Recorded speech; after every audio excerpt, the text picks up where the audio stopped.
అస్సలాముఅలైకుం అందరికీ నమస్కారం. మీరు చూస్తున్నది టీటీ న్యూస్ కేఎన్ఆర్. జూన్ 29, 2025 రోజున కరీంనగర్ డీసీసీ సెక్రటరీ సయ్యద్ జమాలుద్దీన్ గారి ఆహ్వానం మేరకు నూతనంగా టీపీసీసీ జనరల్ సెక్రటరీగా నియమితులైన రెహమత్ హుసేన్ గారు జమాలుద్దీన్ గారి ఆహ్వానం మేరకు వారి ఇంటికి రావడం జరిగింది. పలువురు కాంగ్రెస్ పార్టీ నాయకులతో కలిసి వచ్చిన రెహమత్ హుసేన్ గారికి జమాలుద్దీన్ గారు సాదరంగా ఆహ్వానం పలికి అతిథి మర్యాదలను చేశారు.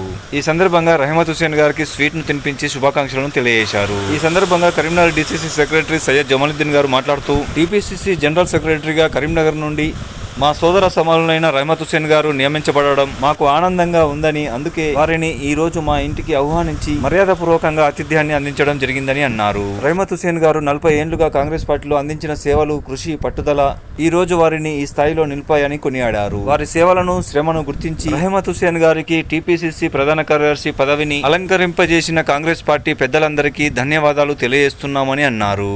కాంగ్రెస్ పార్టీ సంస్థాగత నిర్మాణంలో, రాష్ట్ర స్థాయి నాయకత్వంలో ప్రదేశ్ కాంగ్రెస్ కమిటీ జనరల్ సెక్రటరీగా రెహమత్ హుసేన్ గారికి పదవినివ్వడం, కరీంనగర్ నుండి ఓ ముస్లిం నేతను ఎంచుకోవడం హర్షణీయమని అన్నారు. కాంగ్రెస్ పార్టీ ముస్లింలకు గుర్తింపునిస్తుందని, అత్యున్నత స్థానాలను కల్పిస్తుందని అనడానికి ఇది నిదర్శనమని అన్నారు.